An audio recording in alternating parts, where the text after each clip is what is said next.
SHNGI-1. Emprendimos de nuevo un largo camino y mi escolta y yo cabalgamos sin parar. Pero cuando estábamos a unos 200 lis al sudoeste de Cambalik, encontramos a nuestros jinetes de avanzadilla que esperaban en una encrucijada para detenernos. Habían llegado ya a Cambalik y habían dado media vuelta para informarnos de que el Khan Kubilai no estaba en aquel momento en su residencia de la ciudad. Había salido a disfrutar de la estación de caza y ahora residía en su palacio campestre de Shangdu, a donde nos conducirían. Con él los esperaba otro hombre que iba ricamente ataviado, vestido al estilo árabe, y que yo al principio confundí con algún cortesano musulmán de barba gris a quien no conocía. Esperó a que los jinetes me comunican su mensaje y luego se dirigió a mí con gran efusión. «Marco, antiguo amo, soy yo». «Narices», exclamé, sorprendido de que me alegrara verlo. «Bueno, quería decir Ali Babar. Qué bien volver a verte. Pero ¿qué haces aquí, tan lejos de las comodidades de la ciudad?» «He venido a vuestro encuentro. Cuando estos hombres trajeron la noticia de vuestro inminente regreso, me uní a ellos. Tengo una misiva para vos y me pareció una buena excusa para tomarme unas vacaciones y alejarme durante un tiempo del trabajo y de las preocupaciones. También pensé que así podríais utilizar los servicios de vuestro antiguo esclavo. Muy amable por tu parte. Pero vente conmigo, pasaremos las vacaciones juntos». Los mongoles, 2 jinetes de avanzadilla y mis 2 escoltas siguieron su camino, y Ali y yo cabalgamos juntos detrás de ellos. Nos dirigimos más al norte que antes, porque Shangdu está en lo alto de las montañas Dama King, a considerable distancia de Cambalik, directamente hacia el norte. Ali rebuscó bajo su haba bordada y sacó un documento doblado y sellado, con mi nombre escrito en letras romanas y también en letras árabes y mongoles y en caracteres Han. «Alguien quería asegurarse de que lo recibiera», murmuré. «¿De quién es?» «No lo sé, mi ex amo. Ahora los 2 somos hombres libres, Ali. Puedes llamarme Marco». «Como queráis, Marco». La dama que me dio ese documento iba totalmente cubierta de velos y se me acercó en privado y de noche. Como ella no dijo palabra, tampoco yo lo hice, y pensé que probablemente sería, alguna amiga secreta y quizá la mujer de algún otro. Ahora soy mucho más discreto y menos curioso de lo que tal vez solía ser antes. Sin embargo, tienes la misma imaginación desbocada que antes. Yo no mantenía en la corte ninguna intriga de ese tipo. Pero gracias, de todos modos. Me guardé el documento para leerlo aquella noche. «¿Y ahora, qué es de ti, viejo compañero? Qué buen aspecto tienes». «Sí», dijo pavoneándose un poco, «mi buena esposa Mar, y Ana insiste en que me vista y me comporte como el rico propietario y patrón que soy ahora». «¿De verdad? ¿Propietario de qué? ¿Patrón de quién?» «¿Recordáis, Marco, la ciudad llamada Kashan en Persia?» «Ah, sí, la ciudad de los bellos muchachos. Pero no creo que Mar y Ana te haya permitido abrir un burdel masculino». Él suspiró, torció el gesto y dijo: «Kashan también es famoso por sus peculiares azulejos kashi, que quizá recordáis». «Sí, me acuerdo de que mi padre se interesó en su fabricación». «Eso mismo. Vi vuestro padre pensó que en Kitai podría haber mercado para ese producto. Y tenía razón. Él y vuestro tío Mafio pusieron el capital para instalar un taller, enseñaron el arte del kashi a unos cuantos artesanos y nos dejaron a Mar, y a Ana y a mí al frente de todo el negocio. Ella diseña los dibujos del kashi y yo vendo fuera el producto. Lo hemos hecho muy bien, si se me permite decirlo. Los azulejos kashi están muy solicitados para adornar las casas de los ricos. Incluso después de pagar la parte de beneficios correspondientes a vuestro padre y a vuestro tío, Mariana y yo nos hemos hecho bastante ricos. Aún estamos aprendiendo el negocio, tanto ella y yo como nuestros artesanos, pero mientras tanto vamos ganando dinero. Hemos prosperado tanto que me puedo permitir unas vacaciones y hacer con vos este pequeño viaje». Siguió charlando durante el resto del día, relatándome hasta el último detalle del negocio de fabricación y venta de azulejos. Pero no todo lo que contaba me pareció totalmente interesante, y de vez en cuando me daba otras noticias de Cambalik. Él y su bella Mar y Ana eran muy felices. No había visto a mi padre desde hacía algún tiempo. El viejo Polo había estado fuera de viaje en alguna aventura mercantil, pero a mi tío sí lo había visto recientemente por un lado y otro de la ciudad. La bella Mar y Ana era más bella que nunca. El valí Achma se ocupaba de la vicerregencia y llevaba las riendas del gobierno en ausencia del Khan. La bella Mar. Yana estaba tan enamorada de Ali Babar como él de ella. Muchos cortesanos habían acompañado a Kubilai a Shangdu para la cacería otoñal, entre ellos algunos de mis conocidos, el Wang Qingqim, el artificiero Shi y el orfebre Boucher. La bella Mar Yana coincidía con Ali en que el tiempo que habían pasado hasta entonces había sido, a pesar de haber llegado tarde, la mejor época de sus vidas, y que valió la pena haber esperado toda la vida hasta conseguirlo. Aquella noche, nos instalamos en un confortable caravasar a la sombra de la gran muralla, y después de bañarme y de cenar, me senté en mi habitación para abrir la misiva que Ali me había entregado. No tardé mucho en leerla, aunque tenía que deletrear letra por letra, pues aún no dominaba demasiado bien el alfabeto mongol. Había una única línea que se traducía así: espérame cuando menos me esperes. Las palabras no habían perdido su fuerza, pero a mí ya empezaba a cansarme más su repetición que a inquietarme su amenaza. Me dirigí a la habitación de Ali y le pregunté: dime una cosa, si la mujer que te dio esto para mí hubiera sido doña Zhao Quan, la hubieras reconocido a pesar de los velos, ¿verdad? Sí, claro, y no lo era.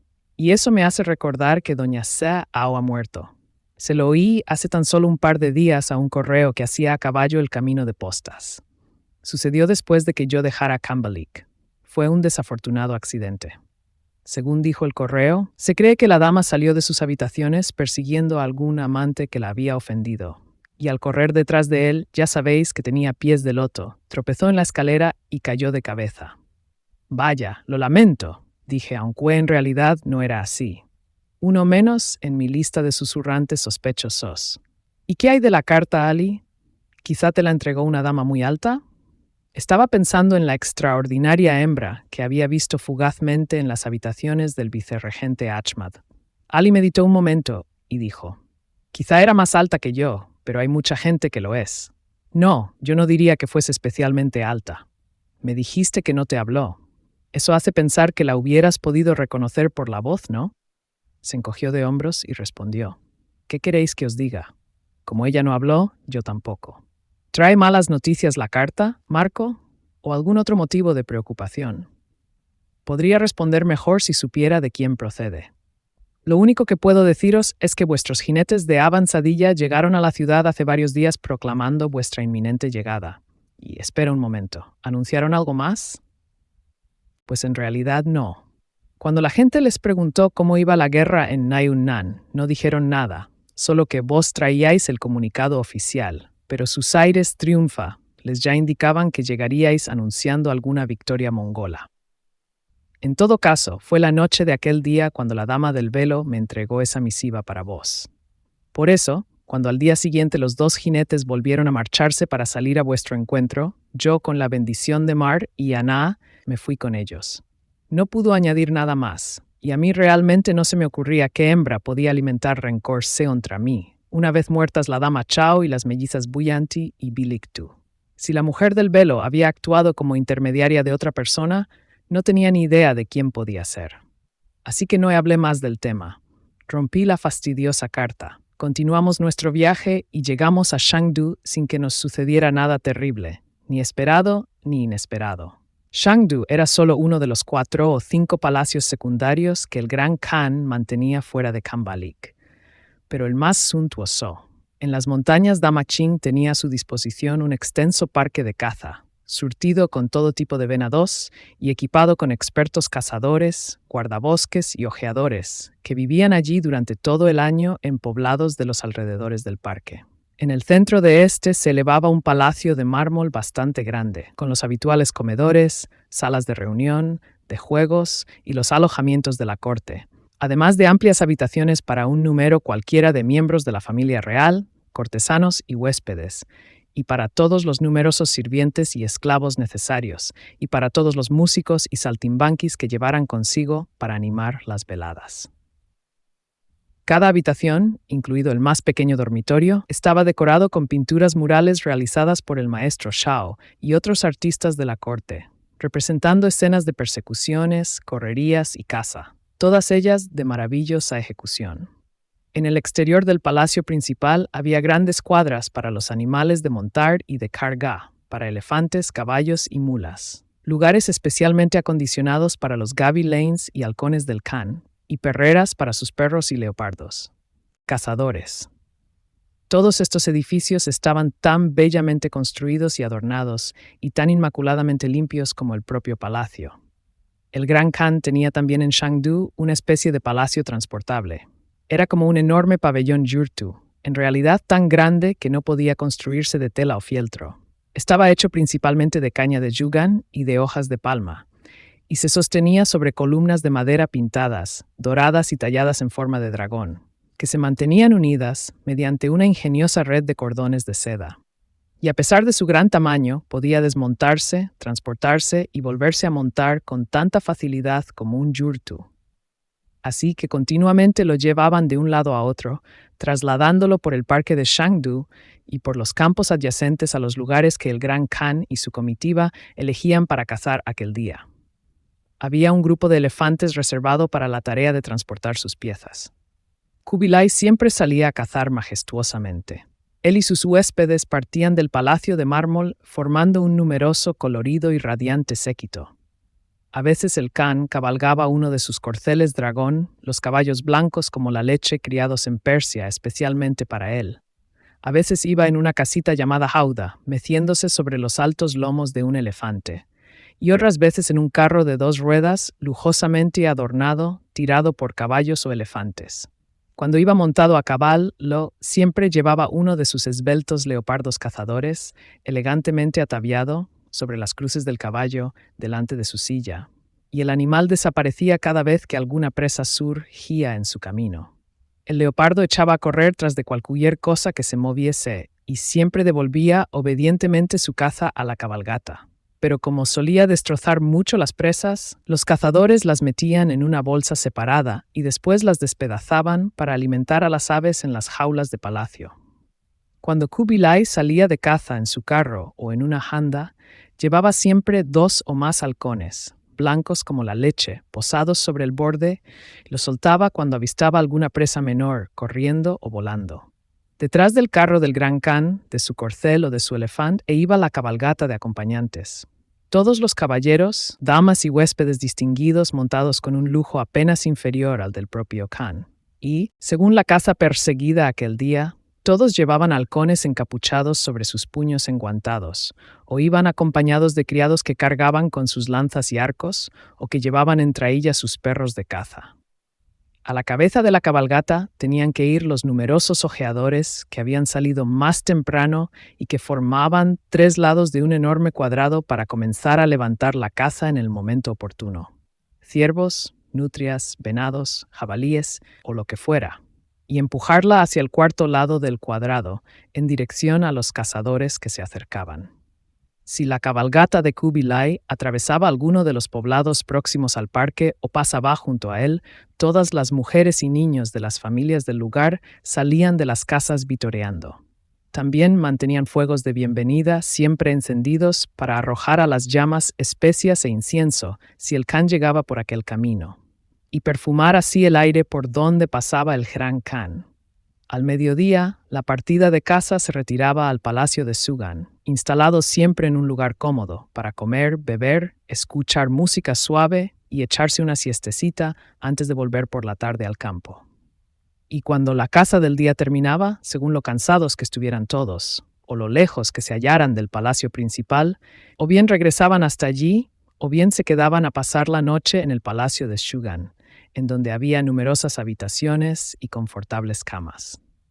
Yo, Ali y nuestros 4 mongoles llegamos a Chengdu a media mañana. Un mayordomo nos indicó dónde encontraríamos el palacio transportable del Gran Khan y llegamos allí al mediodía, cuando toda la partida estaba repantigada comiendo. Algunas personas me reconocieron y me saludaron, entre ellas Kubilai. Le presenté a Ali Babar, llamándole un ciudadano de Kambalik, excelencia, uno de vuestros ricos príncipes mercaderes, y Kubilai lo acogió cordialmente, pues no había visto nunca a Ali en mi compañía en los días en que era el humilde esclavo Narices. Entonces comencé a decir: «Os traigo de Yunnan buenas y malas noticias, excelencia». Pero él alzó la mano para detenerme. «Nada», dijo con firmeza, «nada es tan importante que merezca interrumpir una buena cacería». Guardad vuestras noticias hasta que regresemos esta tarde al palacio de Shangdu. ¿Y ahora tenéis hambre? Dio una palmada y ordenó a un criado que trajera comida. ¿Estáis cansados? ¿Preferís volver al palacio antes que nosotros y descansar allí mientras esperáis? ¿O preferís tirar una lanza con nosotros? Hemos levantado algunos admirables jabalíes, grandes y fieros. Os lo agradezco, Excelencia. Me gustaría unirme a la cacería, pero tengo poca experiencia con la lanza. ¿Es posible matar al jabalí con arco y flechas?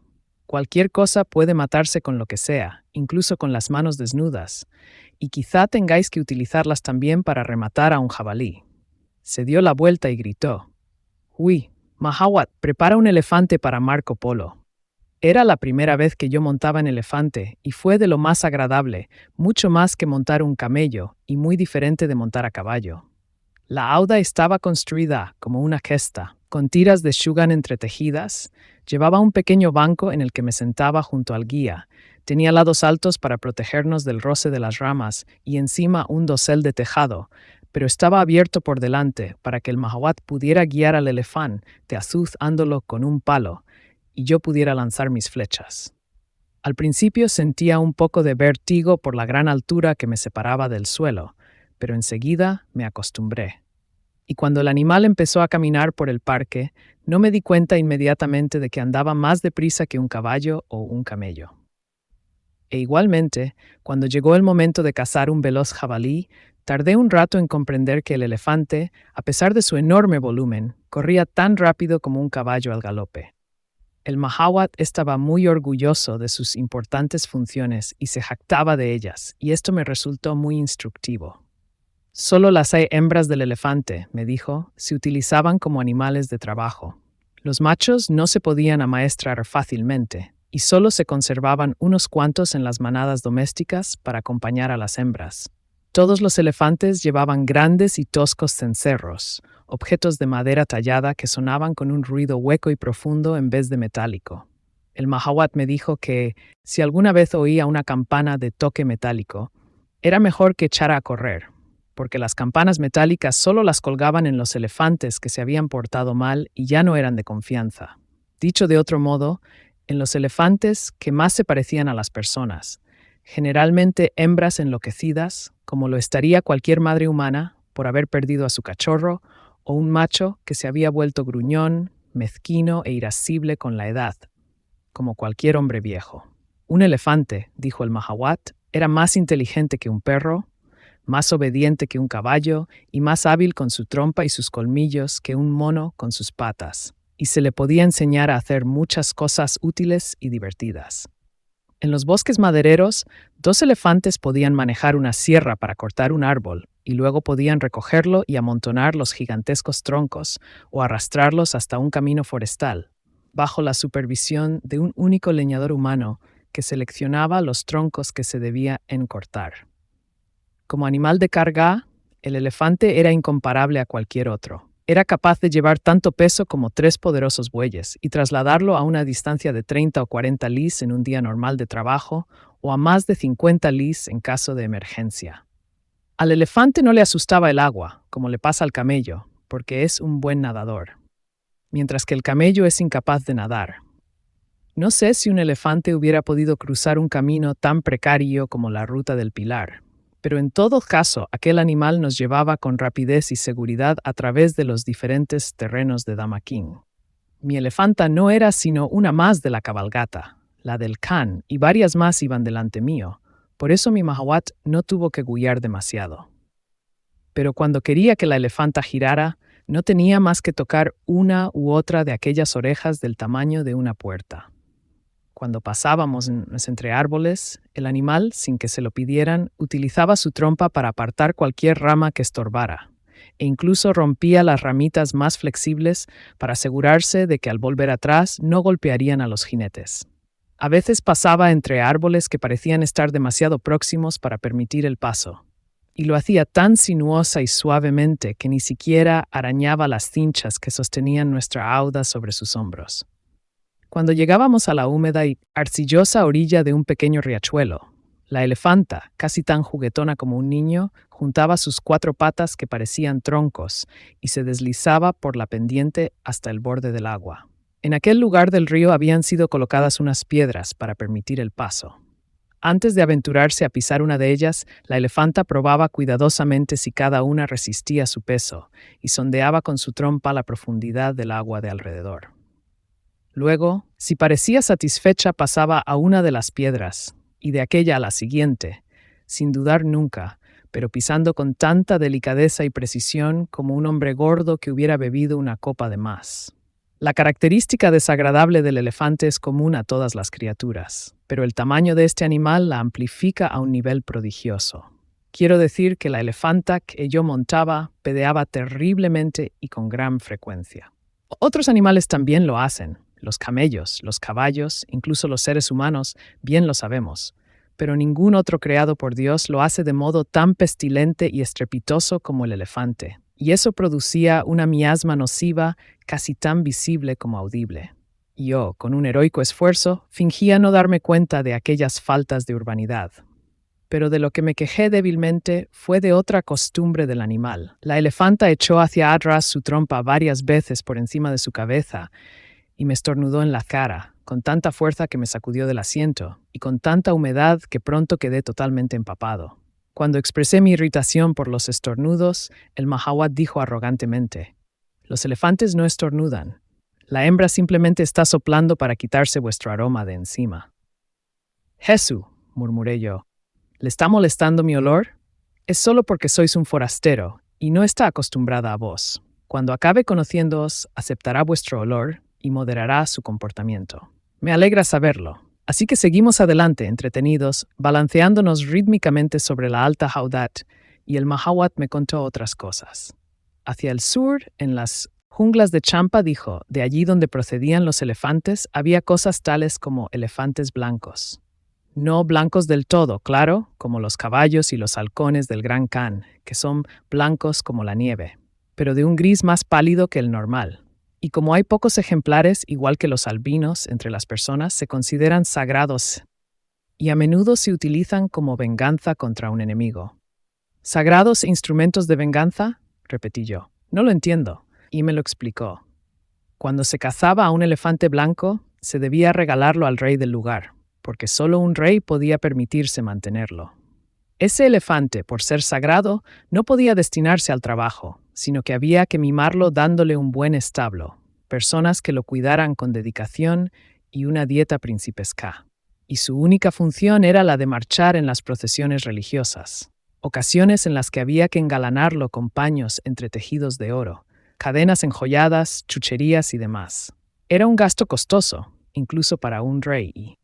Sin embargo, dijo el Mahawat, imaginad que el rey se disgusta con alguno de sus señores, o teme su rivalidad, o simplemente le coge manía. En los viejos tiempos, dijo, un rey le hubiera enviado dulces envenenados para que el destinatario muriera al probarlos, o una bella esclava con sus partes rosadas envenenadas para que el noble muriera después de acostarse con él. Pero actualmente estos trucos están demasiado vistos. Hoy en día al rey le basta con enviar al noble un elefante blanco. Un regalo sagrado no puede rechazarse, tampoco puede sacársele provecho, pero debe correr con los ruinosos gastos de mantenerlo con el tren de vida adecuado, así que pronto cae en la bancarrota y se arruina, suponiendo que espere tanto. La mayoría se suicidan nada más recibir al elefante blanco. Yo me negué a creerme tal historia y acusé al Mahawat de haberla inventado. Pero luego me dijo otra cosa increíble, que él podía calcular la altura de un elefante sin siquiera verlo, y cuando al final de aquella jornada descabalgamos de nuestros elefantes, me demostró esa habilidad y hasta yo pude hacerlo. Me vi, pues, obligado a creerme esto, y dejé de burlarme de su historia sobre el elefante blanco. En todo caso, la medición se lleva a cabo así. Uno encuentra el rastro de un elefante, escoge la huella de una de sus pezuñas delante ras y mide su circunferencia. Todo el mundo sabe que una mujer bien proporcionada tiene una cintura que mide exactamente 2 veces la circunferencia de su cuello y 2 veces la circunferencia de su muñeca. Asimismo, la altura del elefante hasta su cruz es exactamente el doble de su pezuña delantera. Cuando oímos los gritos y golpes de los ojeadores delante nuestro, extraje una flecha y tensé mi arco. Y cuando una forma negra y erizada se abrió paso entre la espesura con un ronquido y entrechocó sus colmillos amarillos como si quisiera desafiar los de mi elefanta, solté la flecha. Dio de pleno en el jabalí. Pude oír el tuoc del golpe y ver la nubecilla de polvo que se levantó de su pelambrera.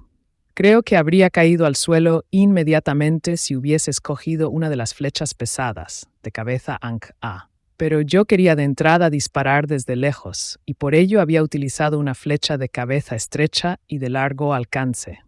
Se clavó profundamente en el cuerpo del jabalí, pero solo conseguí que el animal diera la vuelta y huyera. Mi elefanta, sin esperar órdenes, salió corriendo en su persecución y siguió tan de cerca sus piruetas y quiebros como si fuera un podenco entrenado en la caza del jabalí, mientras el Mahawat y yo saltábamos de un lado a otro dentro del Audat. Era imposible preparar otra flecha y mucho menos dispararla confiando en dar en el blanco. Pero el jabalí, herido pronto, comprendió que estaba huyendo hacia la línea de ojeadores. Frenó resbalando desmañadamente en el lecho seco de un torrente, dio la vuelta al verse acorralado, bajó su larga cabeza y nos miró con sus rojos ojos parpadeando furiosamente detrás de 4 colmillos que se curvaban hacia arriba. Mi elefanta frenó, resbalando también en el fango, espectáculo sin duda divertido si hubiese podido contemplarlo desde otro lugar.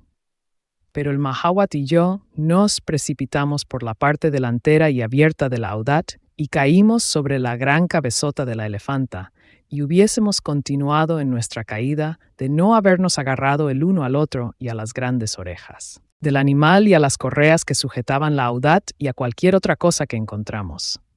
Cuando la elefanta levantó de nuevo su trompa por encima de su cabeza, deseé confusamente que hubiese pensado hacer algo mejor que estornudar, y resultó que sí lo había pensado.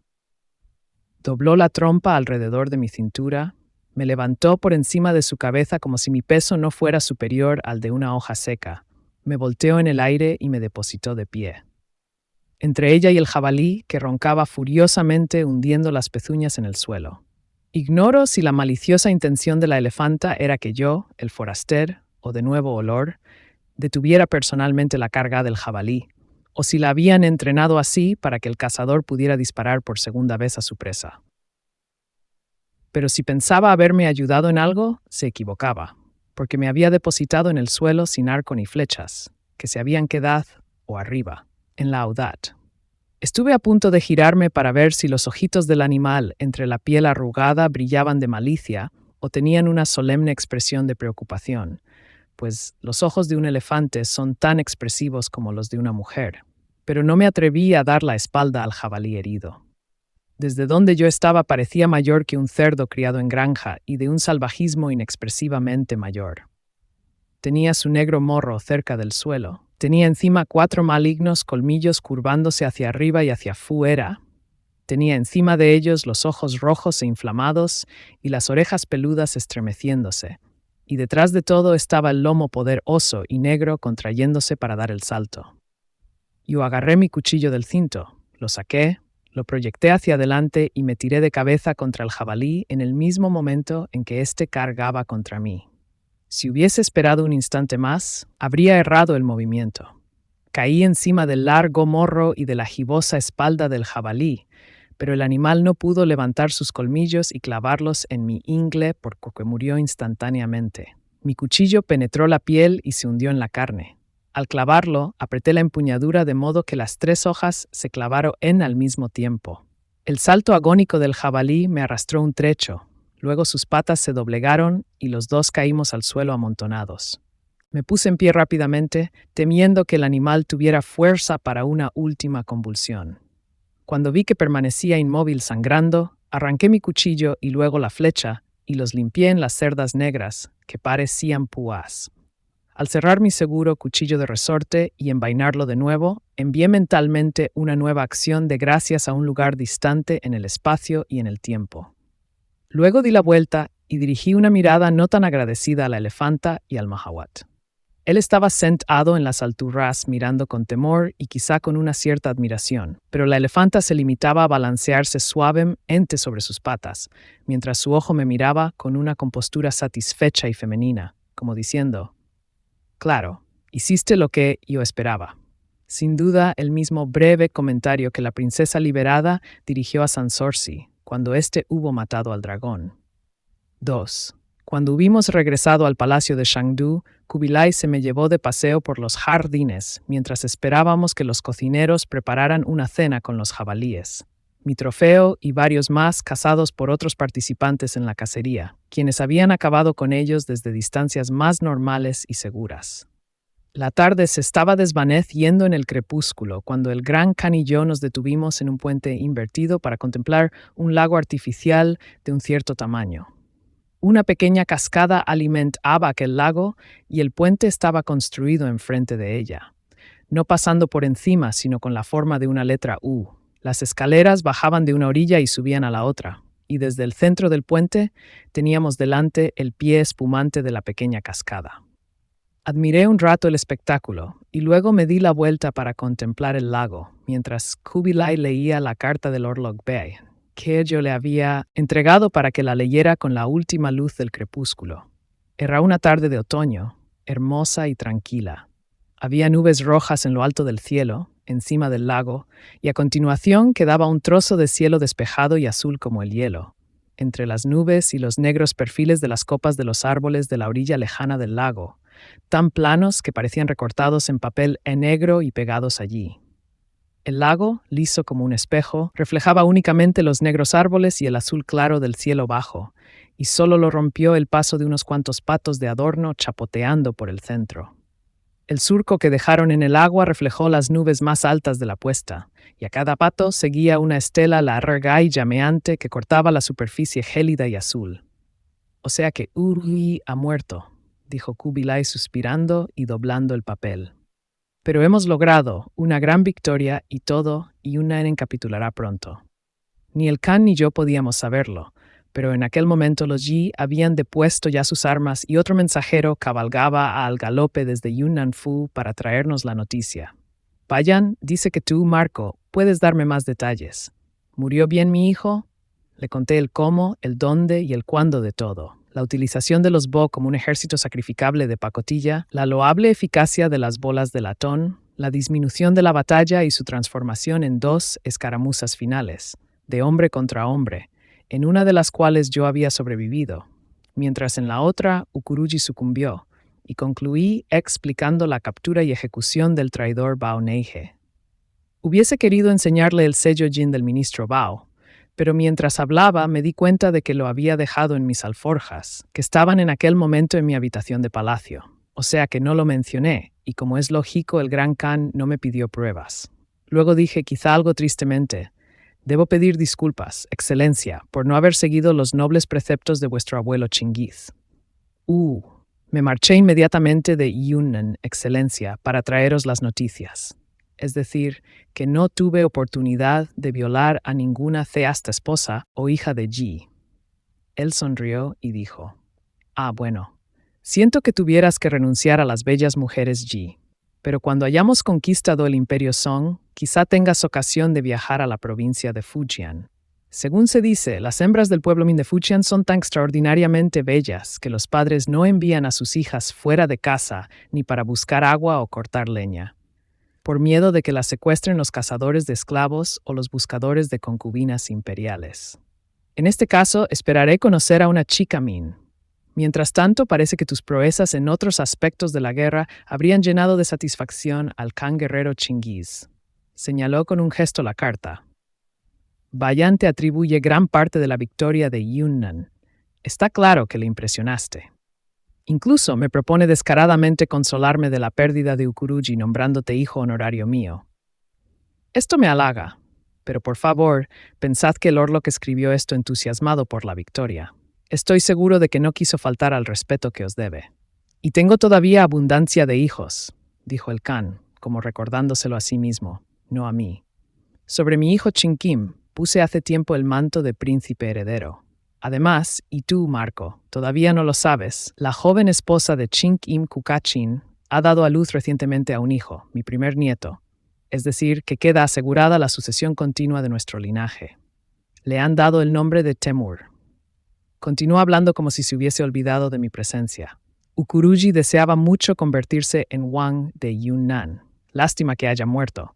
Habría sido un buen virrey de una provincia recién conquistada. Ahora pienso que concederé este título de Wang a su hermanastro Hukoshi. Luego se dirigió repentinamente a mí. La propuesta de Bayan de que introduzca a un Ferengi en la dinastía real mongol es impensable. Sin embargo, estoy de acuerdo con él en que no debería ignorarse una sangre tan buena como la tuya. Podría infundirse provechosamente en la nobleza mongol inferior. Al fin y al cabo, hay un precedente. Mi difunto hermano, el Ilkhan Hulagu de Persia, al conquistar aquel imperio, quedó tan impresionado por el valor de los adversarios de Hiormuth que los utilizó como sementales de todas las hembras que seguían su campamento, y creo que el resultado valió la pena. Sí, Excelencia, me enteré de esto durante mi estancia en Persia. Bien, tú no tienes esposa, ya estoy enterado. Actualmente estás ligado o comprometido con otra mujer o con otras mujeres. Bueno, yo no, Excelencia, contesté, temiendo repentinamente que pensara casarme con alguna dama soltera mongol o con una princesa menor elegida por él. Yo no tenía ningunas ganas de casarme, y desde luego menos con una gata en el saco. Y si dejaste de aprovecharte de las mujeres Yi, estarás ahora ansiase por dar salida a tus ardores. Bueno, sí, Excelencia, pero yo mismo puedo buscarme. Me hizo callar con un gesto y movió la cabeza con aire decidido. Muy bien. Poco antes de que trasladara la corte desde Kambalik, llegó el cargamento anual de doncellas de regalo. Me traje a Shangdu unas 40 a las que todavía no he montado. Entre ellas hay una docena de finas chicas mongoles. Quizá no lleguen al nivel Min de belleza, pero todas son de 24 quilates, como podrás ver.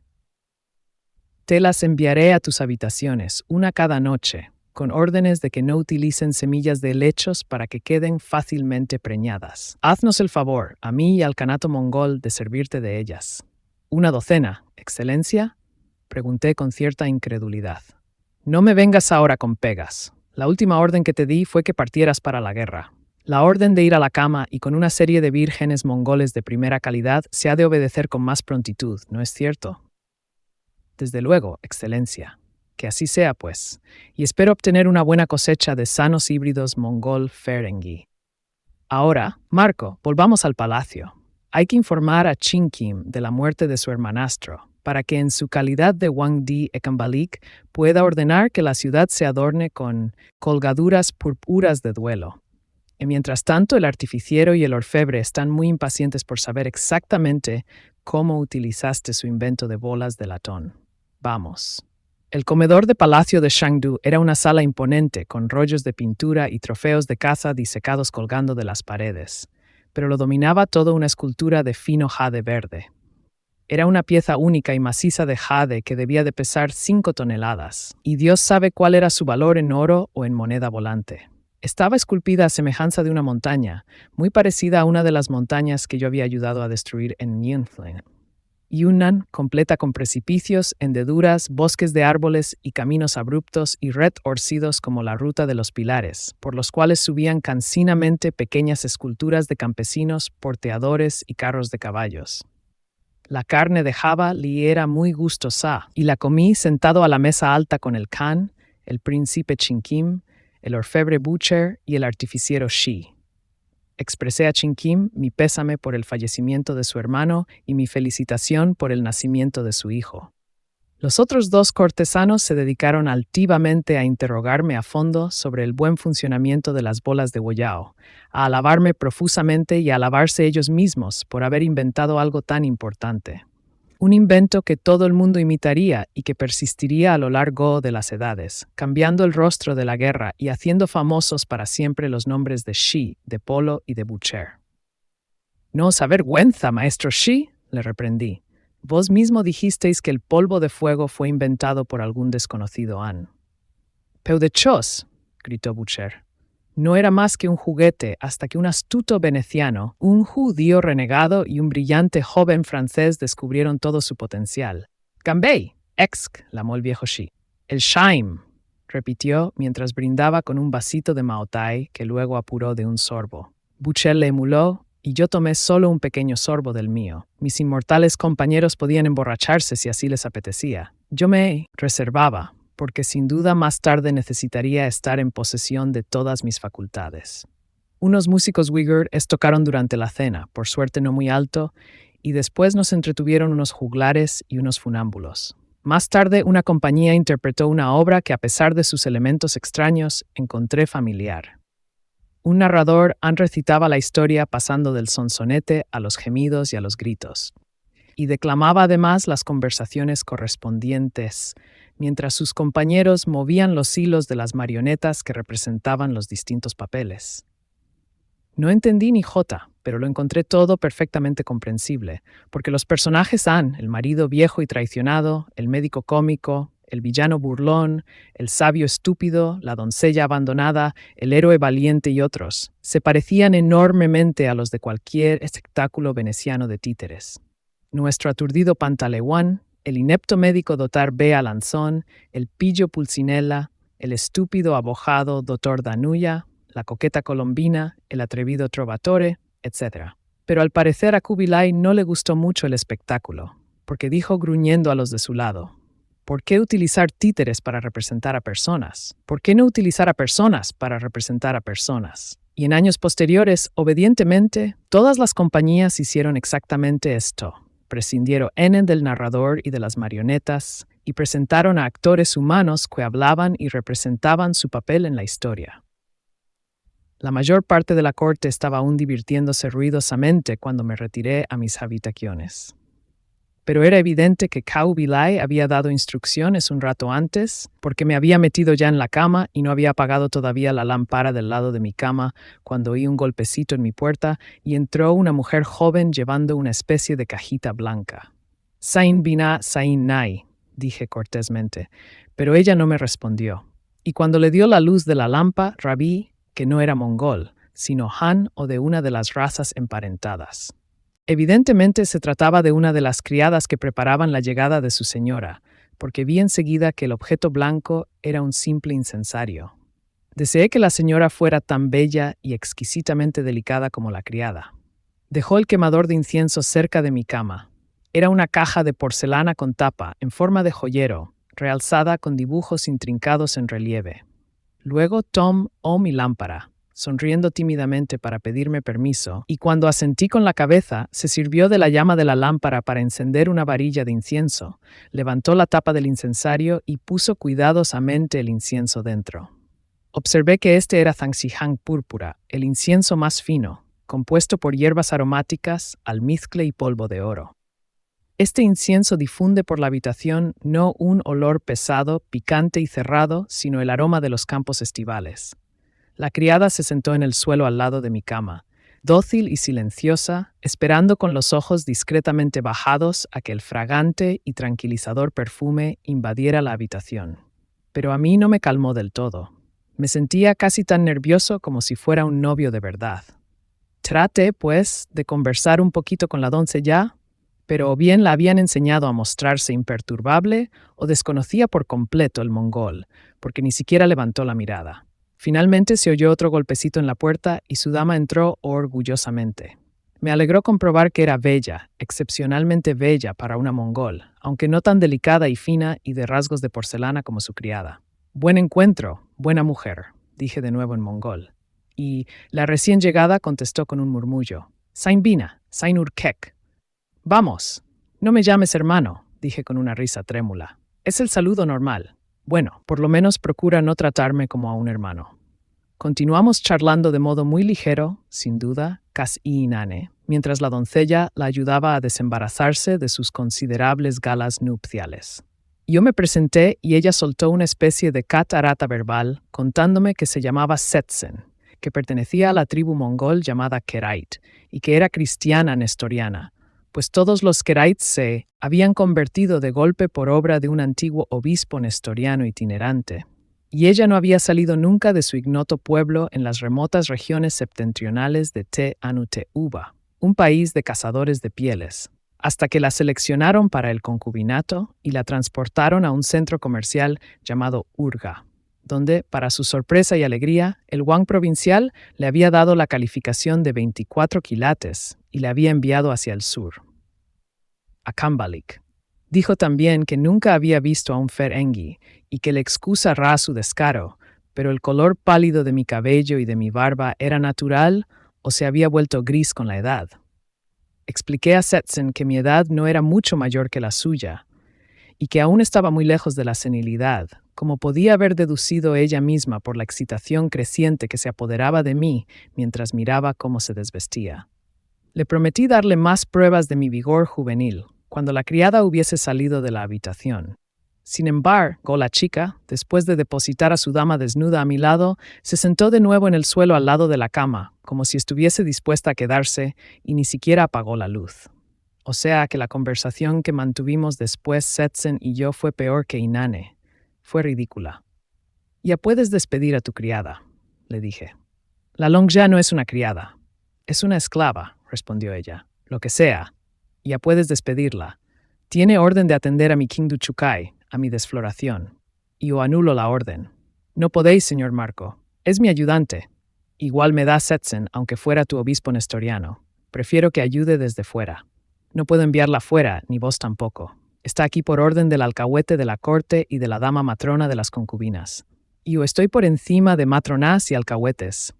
Estoy aquí por orden del Khan de todos los Khanes». Setzen pareció ofendida. «Pensaba que estabais aquí porque teníais ganas de estar». «Bueno, esto por supuesto», dije, inmediatamente arrepentido. «Pero lo que no esperaba es que hubiera público aplaudiendo mis proezas. No aplaudirá. Es una Longja. No dirá nada». «Perdición. Me importa un comino que cante un himno himeneo. Solo deseo que lo haga fuera». «¿Qué es esto?» «Un himno nupcial. Un himno de himeneo. Celebra la rotura de, es decir, la desfloración. Pero ella está aquí precisamente por esto, señor Marco, para cantar». «No, como testigo. Se irá cuando ella vea la mancha en la sábana. Se irá a informar a la dama matrona de que todo es como debía ser». ¿Entendéis? «El protocolo, sí». «Ah». Miré a la chica que parecía ocupada estudiando las circunvoluciones blancas del incensario, sin prestar la menor atención a nuestra disputa. Me alegré de no ser un novio auténtico, porque las circunstancias me habrían impedido estar a la altura de mi anterior bravata. Sin embargo, puesto que era únicamente una especie de novio suplente y que ni la novia ni su doncella consideraban embarazosa la situación, ¿por qué iba a sentirme yo cohibido? Procedí, pues, a proporcionar la prueba que estaba esperando la esclava, y Setzen colaboró amable aunque inexpertamente a ello, y durante estos esfuerzos la esclava, por lo que pude ver, nos prestó tanta atención como si nos hubiésemos quedado o igual de inertes que su incensario. Pero al cabo de un rato, Setzen se inclinó fuera de la cama, sacudió por un hombro a la muchacha y ésta se levantó, ayudó a desenredar la ropa de Cam y las dos encontraron la manchita roja. La esclava asintió con la cabeza, nos sonrió brillantemente, se inclinó, apagó de un soplo la lámpara, salió de la habitación y nos dejó para que ejecutáramos solos las consumaciones no obligatorias que se nos antojaran. Setzen me dejó por la mañana, y yo me reuní con el Khan y sus cortesanos para cazar durante todo el día con halcones. Incluso Ali Babar me acompañó, después de asegurarle yo que la caza con halcón no comportaba para el cazador tantos riesgos como otras especialidades más duras, por ejemplo, la caza del jabalí. Levantamos muchas piezas aquel día y el resultado fue bueno. La aguda vista del halcón le permite ver, vigilar, abatirse y cazar incluso a la luz del crepúsculo, y por ello toda la compañía pernoctó en el palacio de campo de Chugan. Regresamos a Shangdu al día siguiente, con abundancia de aves y liebres para las ollas de la cocina, y aquella noche, después de una buena cena de caza, recibía la segunda contribución de Kubilai a la mejora de la raza mongol. Sin embargo, también vino precedida por una esclava con un incensario blanco de porcelana en las manos, y cuando descubrí que era la misma bella esclava del día anterior, traté de comunicarle el desconcierto que sentía por obligarla a asistir a 2 noches nupciales. Pero ella se limitó a sonreír de forma encantadora, y o no pudo o no quiso entenderme. Por ello, cuando la doncella mongol llegó y se presentó con el nombre de Shehol, le dije: «Perdona mi poco viril agitación, Shehol, pero me parece más que inquietante que la misma monitora supervise 2 veces mis actos nocturnos». «No os preocupéis por la Longja», dijo Shehol con indiferencia. «No es más que una esclava del vil pueblo Min de la provincia de Fujian». «¿De veras?», pregunté interesado por la información. «¿Min auténtica?». Sin embargo, no me gusta que nadie compare mis sucesivas actuaciones, su grado de energía, de estupración o de eficacia o de lo que sea. Heol se limitó a reír y dijo, no hará ninguna comparación, ni aquí ni en el departamento de las concubinas. Es incapaz de hacer nada así. En aquel momento Heol se había desnudado tanto, con ayuda de la esclava, que apartó mi mente de otros temas. Dije, pues, bueno, si a ti no te preocupa, supongo que tampoco yo debo preocuparme. Y la noche siguió un curso igual al anterior. Pero cuando llegó la noche de la siguiente doncella mongol, cuyo nombre era Esukai, y ésta entró precedida por aquella misma esclava Min y su mismo incensario, planteé de nuevo las mismas objeciones. Y Esukai se encogió de hombros y dijo, en el palacio de Kambalik teníamos muchas criadas y esclavas. Pero cuando la dama matrona nos trajo a Shangdu para pasar la temporada, llegamos con solo unas cuantas domésticas, y esta esclava es la única longja del grupo. Si nosotras, las chicas, tenemos que contentarnos con ella, vos también tenéis que acostumbraros. Quizá ella sea admirablemente reticente en relación a lo que pasa en esta habitación. Gruñí. Pero ya ha dejado de preocuparme que pueda hablar o no indiscretamente. Lo que temo es que después de unas cuantas noches como esta empiece a reír. No puede reír, dijo Cheren, que fue la siguiente doncella mongol en visitarme, como tampoco puede hablar ni oír. La esclava es una longja. ¿No conocéis esta palabra? Significa sordo-muda. ¿En serio? Murmuré, mirando a la esclava con más compasión que antes. No me extraña que no haya contestado nunca cuando me he quejado de ella. Durante todo este tiempo he supuesto que Longja era su nombre. Si alguna vez tuvo un nombre, no puede decirnos cuál es, comentó Tio Gon, la siguiente doncella mongol. En el departamento de las concubinas la llamamos Huisheng, pero solo lo hacemos por malicia femenina cuando nos burlamos de ella. Huisheng, repetí. ¿Qué malicia hay en ello? Me parece un nombre muy melifluo. Es un nombre muy impropio porque significa eco, dijo Deblet, la siguiente doncella mongol. Pero no importa, ni lo oye ni responde a él. Un ek o sin sonido, dije, y sonreí. Quizás sea un nombre impropio, pero es una paradoja agradable. Huisheng, Huisheng. A Yuka, la séptima u octava de las doncellas mongoles, le pregunté. Cuéntame, ¿busca deliberadamente tu dama matrona a esclavas sordomudas para la tarea de supervisar las noches nupciales? No las busca. Las hace así desde su infancia, que sean incapaces de escuchar a escondidas y de chismorrear. No pueden emitir un sonido de sorpresa o de desaprobación si ven cosas extrañas en el dormitorio, ni luego contar las cosas perversas que han presenciado. Si alguna vez se portan mal y hay que pegarles, no pueden gritar. ¡Bruto Barabao! ¡Las hace así! ¿Cómo? En realidad, la dama matrona encarga a un médico chamán que lleve a cabo la operación enmudecedora, dijo Mergus, que era la octava o novena doncella mongol. Mete un espetón al rojo por cada oreja y por el cuello hasta la garganta. No sé cómo se hace exactamente, pero miradla bien. Veréis una diminuta cicatriz en su garganta. Miré, y así era. Pero vi más cuando puse los ojos en Huisheng, porque Kubilai estaba en lo cierto al decir que las muchachas Min eran de una belleza insuperable. Por lo menos aquella lo era. Por ser una esclava, no llevaba la cara empolvada de blanco como las demás mujeres nativas de estos países, ni el complicado y rígido peinado de las señoras mongoles. Su piel de color melocotón pálido era la suya propia, y su cabello formaba simples ondas suaves sobre la cabeza. La pequeña cicatriz en forma decreciente de su cuello era su única tara, lo que no podía decirse de las nobles doncellas a las que servía. La mayoría de ellas habían crecido al aire libre, en duras condiciones de vida, entre caballos y otros animales, y tenían muchas muescas, hoyos y abrasiones que estropeaban incluso las zonas más íntimas de su carne. En aquel momento, Huisheng estaba sentada en la postura más graciosa y atractiva que pueda adoptar una mujer inconscientemente. Estaba prendiendo una flor en su suave cabello negro sin saber que alguien la miraba. Su mano izquierda sostenía la flor rosada sobre su oreja izquierda y se ayudaba con la mano derecha arqueada sobre la cabeza. Esta disposición particular de la cabeza, las manos, los brazos y la parte superior del torso convierte a cualquier mujer, vestida o desnuda, en un poema de curvas y ángulos suaves. La cara vuelta un poco hacia abajo y a un lado, los brazos enmarcándola en una composición armoniosa, la línea del cuello fluyendo suavemente aquí al pecho, los senos dulcemente levantados por los brazos en alto. En esta postura incluso una mujer vieja parece joven, una mujer gorda parece flexible, una mujer escuálida parece esbelta, y una mujer bella no es nunca más bella que entonces.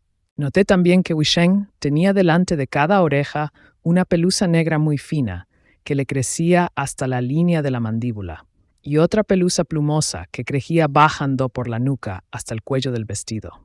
Eran detalles encantadores, y me hicieron pensar en la posibilidad de que las mujeres Min fueran excepcionalmente peludas en sus partes privadas. Podría señalar que las doncellas mongoles tenían todas en sus partes más privadas las peculiares estufitas mongoles de pelo liso y plano, como trocitos de piel de gato.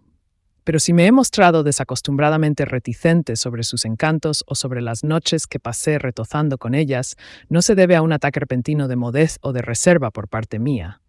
Se debe únicamente a que no recuerdo muy bien a aquellas chicas. Incluso he olvidado si me visitó una docena exacta u 11 muchachas o 13 u otro número cualquiera. Desde luego eran bellas, agradables, competentes, satisfactorias, pero eran esto y nada más. Solo las recuerdo como una sucesión de incidentes fugaces, uno diferente cada noche. Mi conciencia estaba más impresionada por la pequeña, discreta, silenciosa Echo, y no solo porque estaba presente cada noche, sino porque superaba en mucho a todas las doncellas mongoles juntas. De no haber sido por la distracción de su influencia, probablemente no habría olvidado tan fácilmente a las demás. En definitiva, eran la crema de la femineidad mongol, de 24 quilates de calidad, adaptadas perfecta y eminentemente a su función de compañeras de cama. Pero incluso mientras disfrutaba del espectáculo que me ofrecía la esclava Longjia al desnudarlas, no podía dejar de observar su excesivo e innecesario tamaño al lado de la diminuta y delicada Wusheng, y lo vastas que eran su tez y su fisonomía, al lado de su piel de melocotón y de sus rasgos exquisitos. Incluso sus senos, que en otras circunstancias habría adorado como bellamente voluptuosos, me parecieron demasiado agresivos y mamíferos comparados con la esbeltez y fragilidad casi infantiles del cuerpo de Wusheng. Debo declarar sinceramente que tampoco las doncellas mongoles debieron de considerarme su ideal y no debieron de sentir excesiva alegría por juntarse conmigo. Habían sido reclutadas después de superar un riguroso sistema de selección para meterse en la cama del Khan de todos los Khanes. Kubilai era un anciano y quizá no era el sueño de una mujer joven, pero era el gran Khan. Sin duda, sufrieron un considerable desengaño cuando se vieron asignadas a un extranjero, a un Ferengi, a un don nadie, pero sin duda aún fue peor que les ordenaran no tomar la precaución de las semillas de helecho antes de acostarse conmigo. Probablemente su fecundidad era de 24 quilates, es decir, que tenían que esperar quedar embarazadas y dar a luz no a un noble mongol descendiente del linaje de Chingith, sino a bastardos mestizos, que el resto de la población de Kitai trataría necesariamente con poco afecto, o incluso despreciaría. Yo tenía mis dudas sobre si Kubilai estuvo acertado al ordenar estas uniones entre sus concubinas y yo. No es que me sintiera ni superior ni inferior a ellas, porque sabía que ellas y yo y todas las demás personas del mundo pertenecíamos a una única raza humana. Me habían enseñado esto desde mis primeros años, y en mis viajes había observado amplias pruebas que lo confirmaban. 2 pequeños ejemplos. En todas partes, todos los hombres, con excepción quizá de los santos y de los eremitas, están siempre dispuestos a emborracharse. En todas partes, todas las mujeres cuando corren lo hacen como si tuvieran las rodillas cojas. Es evidente que todas las personas descienden de los mismos Adán y Eva originales. Pero también está muy claro que la progenie ha divergido ampliamente en las generaciones transcurridas desde la expulsión del Edén. Kubilai me llamaba Ferengi y no quería ofenderme, pero el calificativo me incluía en una masa equívocamente indiferenciada. Yo sabía que los venecianos éramos muy distintos de los eslavos, de los sicilianos y de las demás nacionalidades occidentales. No podía percibir tanta variedad entre las numerosas tribus mongoles, pero sabía que cada persona estaba orgullosa de la suya. La consideraba la primera raza de mongoles y afirmaba al mismo tiempo que todos los mongoles formaban la primera sección de la humanidad. En mis viajes no siempre concebía afecto por cada nuevo pueblo que conocía, pero los encontré todos interesantes, y el interés residía en sus diferencias. Distintos colores de piel, diferentes costumbres, comidas, lenguajes, supersticiones, diversiones, incluso deficiencias, ignorancias y estupideces interesantes por su variedad. Poco después de la temporada pasada en Chengdu, visitaría la ciudad de Hangzhou y vería que era una ciudad repleta de canales, como Wo, Venecia. Pero Hangzhou no se parecía a Venecia en todo lo demás, y eran las diferencias, no las semejanzas, lo que convertían al lugar en algo encantador.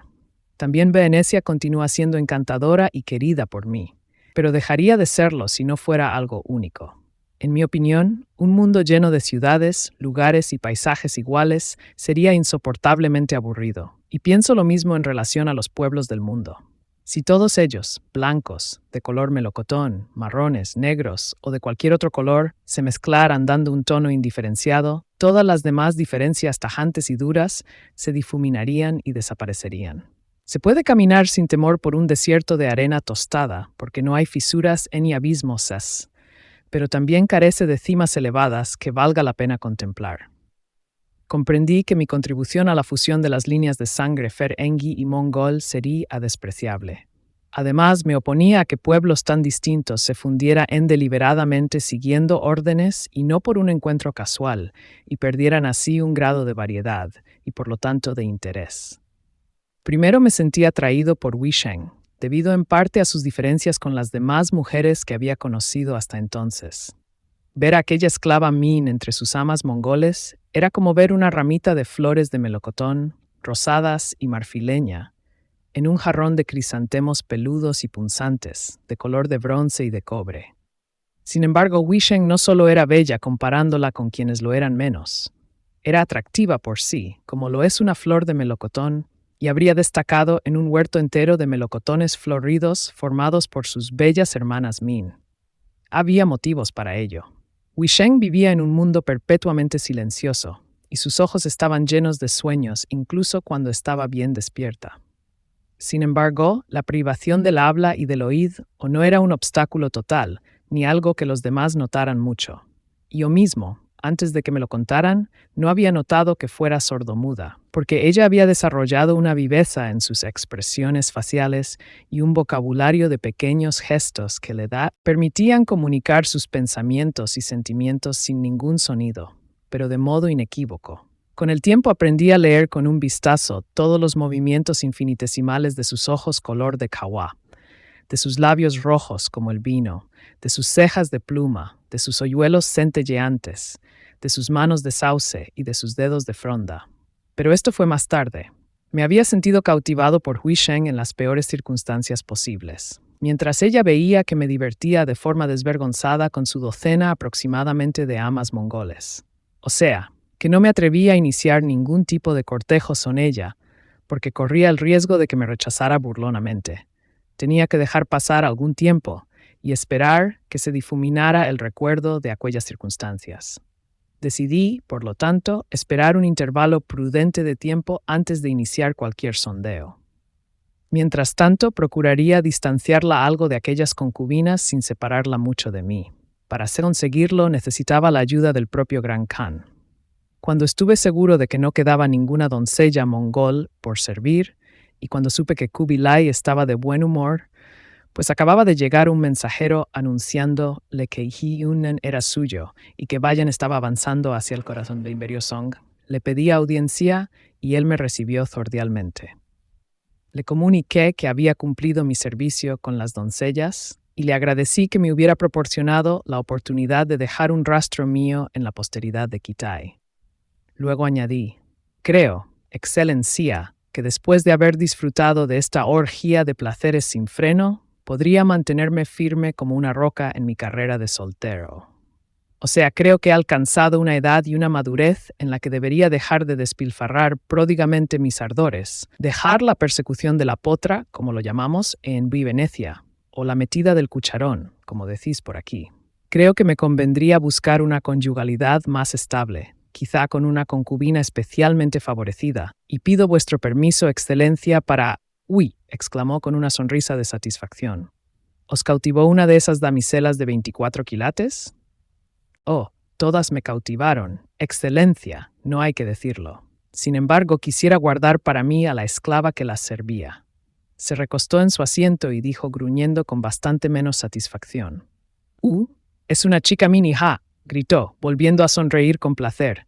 No digas más. Entiendo que quedarás encantado.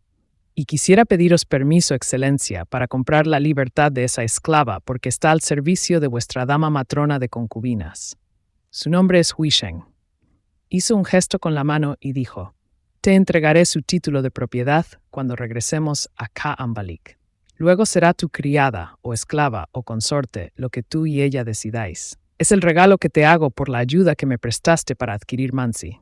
Os doy las gracias, Excelencia, muy sinceramente. Y Huisheng os lo agradecerá también. ¿Volvemos pronto a Kambalik? Mañana partiremos de Shangdu. Tu compañero Alibaba ya está informado. Probablemente en este momento está en tus habitaciones haciendo tu equipaje. Es una marcha repentina, Excelencia. ¿Ha sucedido algo? Sonrió con mayor satisfacción que nunca. ¿No me has oído mencionar la adquisición de Mansi? Acaba de llegar un mensajero de la capital con la noticia. Song ha caído, exclamé boquiabierto. El primer ministro Ahmad ha enviado el mensaje.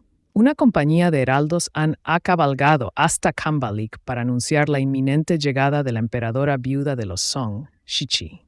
Llegará personalmente para rendir este imperio y entregar el Yin imperial y su propia persona real. Ahmad podría recibirla, como es lógico, en su calidad de vicerregente, pero prefiero hacerlo yo. Desde luego, Excelencia, es un acontecimiento que marca época. El derribo de los Song y la creación de toda una nueva nación Mansi para el Kanato. Él suspiró confortablemente. De todos modos, la estación fría se nos echa encima y aquí la caza ya no será tan agradable. Nos vamos, pues, y tomaremos a una emperatriz por trofeo. Ignoraba que el imperio Song estuviera gobernado por una mujer. No es más que la regente, la madre del emperador que murió hace unos años y que murió joven dejando únicamente a hijos en edad infantil. La vieja Shichi debía reinar hasta que su primer nieto tuviera edad de subir al trono, cosa que ahora no podrá hacer. Vete ya, Marco, y prepárate para cabalgar. Regreso a Kambalik a gobernar un kanato de mayor extensión y a empezar a echar raíces. Que los dioses nos concedan sabiduría a los dos.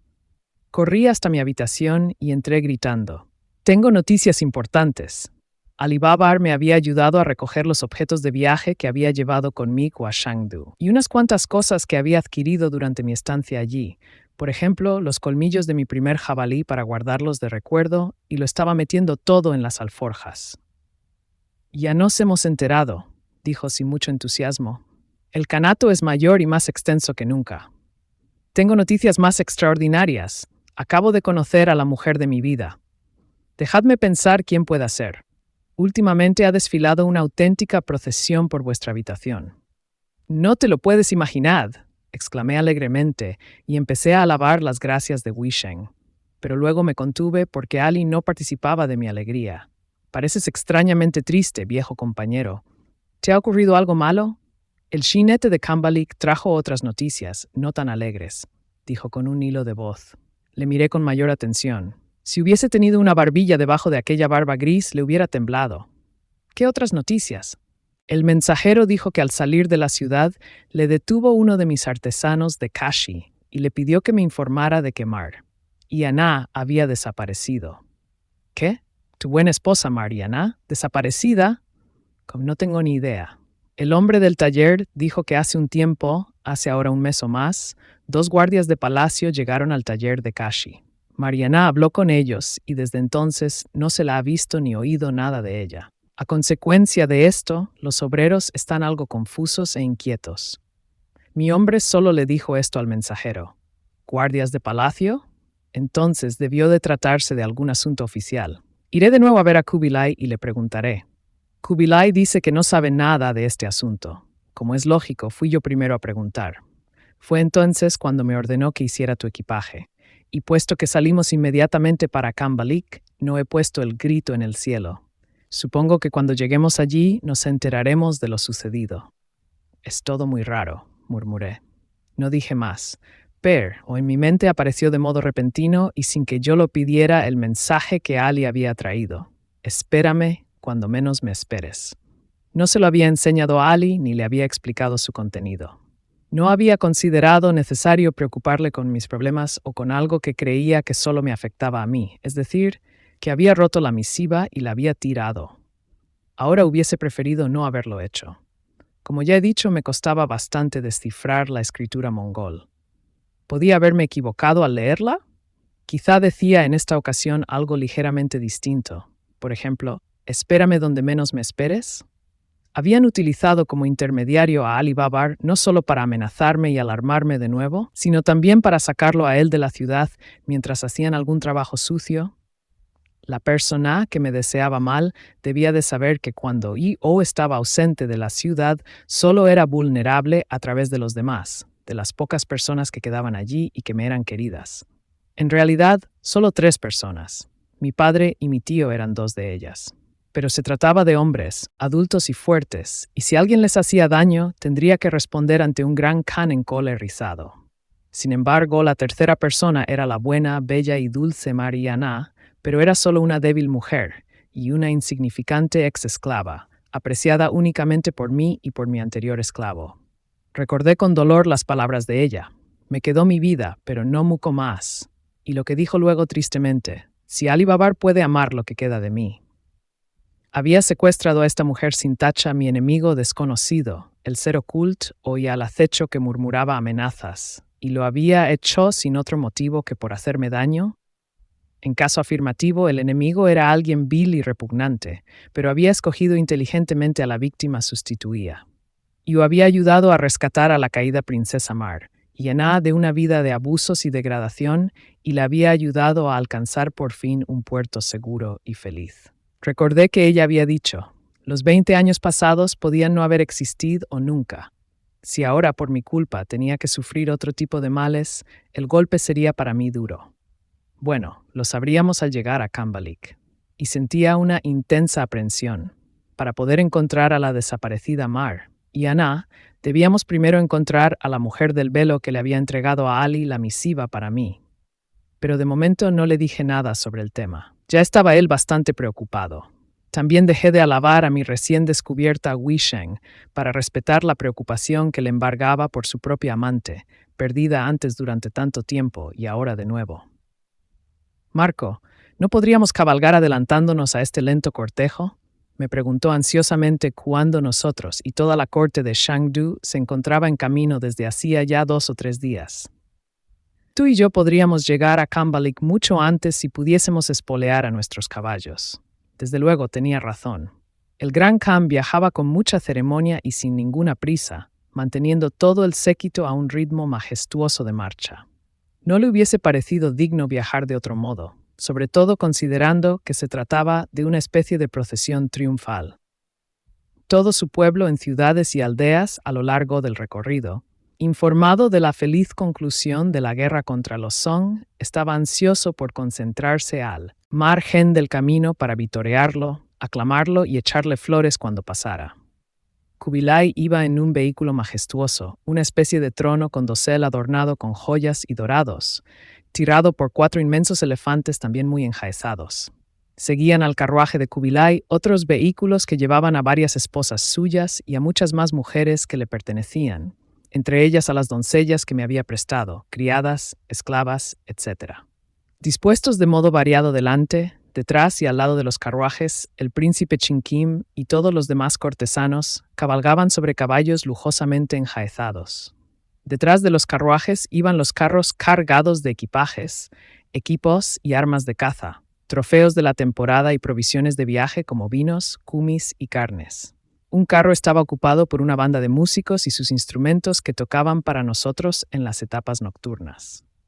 Una tropa de guerreros mongoles cabalgaba a un día de distancia, precediéndonos para anunciar con trompetas nuestra llegada a cada población, de modo que sus habitantes pudiesen prepararse y encender sus fuegos de incienso, o si llegábamos con el crepúsculo, encender sus árboles de fuego y sus flores chispeantes. Recurriendo a los depósitos que había dejado el artificiero Shi al pasar por cada punto en el viaje de ida. Y otra tropa de caballería nos seguía detrás, para recuperar los carros con ruedas rotas o los caballos heridos que se hubiesen separado de la comitiva. Además, el gran Khan, Como era normal en esta estación, tenía 2 o 3 pares de halcones posados en los laterales de su carruaje, y toda la procesión debía detenerse cuando levantábamos alguna pieza que él deseaba cazar con los halcones. Sí, podríamos adelantar si viajáramos solos, contesté a su petición, pero creo que no debemos hacerlo. En primer lugar, parecería una falta de respeto para el Gran Khan, y podemos necesitar que continúe dispensándonos su cálida amistad. En segundo lugar, si permanecemos con la procesión, quien tenga noticias de Mar y Aná no tendrá dificultad en encontrarnos y comunicárnoslas. Esto era muy cierto, aunque no confié a Ali todos mis razonamientos en relación a este tema. Estaba convencido de que Mar y Aná había sido secuestrada por mi enemigo murmurador. Y o ignoraba quién era, y no creía que sirviese de nada, cabalgar furiosamente hasta la ciudad solo para correr desesperados de un lado a otro al llegar allí. Era más lógico suponer que el murmurador me estaría vigilando y que me vería más pronto si llegaba con toda la pompa y abiertamente, y así podría entregar más pronto su siguiente mensaje o su petición de rescate para devolver a Mar. Y Aná, o cualquier otra amenaza insultante. Esta era nuestra mejor esperanza para entrar en contacto con él, o por lo menos con su correo velado, y eventualmente con Mar y Aná. Mi permanencia con el séquito del Gran Khan me permitía también vigilar protectoramente a Wisheng, pero esto no había influido en mi decisión de no apresurar la marcha. Wisheng aún viajaba en compañía de sus amas mongoles, y no estaba enterada del interés que yo sentía por ella ni de las disposiciones que había tomado en relación a su futuro. En ocasiones le dedicaba algunas pequeñas atenciones, solo para que no me olvidara. Ayudarla a bajar del vehículo de las concubinas cuando nos deteníamos en algún caravasar o en alguna mansión campestre de un funcionario provincial, darle un vaso de agua de la fuente de un patio de posada, formar un ramillete con flores que nos habían tirado desde un pueblo y entregárselo con una inclinación galante, tonterías así. Quería que me tuviese en buen concepto, pero ahora tenía más motivos que antes para no forzar mi oferta personal. Es más, había decidido esperar a que pasara un intervalo prudente de tiempo. Ahora tenía que esperar. Posiblemente mi enemigo murmurador sabía dónde estaba yo y qué hacía. No podía arriesgarme a que este enemigo se enterara de que sentía un afecto especial por Wisheng. Si su malicia le había aconsejado atacarme a través de una amiga tan querida como Mr. y Aná, solo Dios sabía lo que podría hacer a una persona que imaginase realmente querida por mí. Pero me resultaba difícil apartar mis ojos de ella y dejar de hacerle pequeños servicios que ella me pagaba con una sonrisa de sus hoyuelos. Todo hubiera resultado más fácil para mí si Ali y yo hubiésemos cabalgado avanzándonos a los demás, como él quería, pero en bien suyo y de Mar. Y Aná permanecí junto al séquito de Kubilai, procurando no permanecer siempre al lado de Wisheng.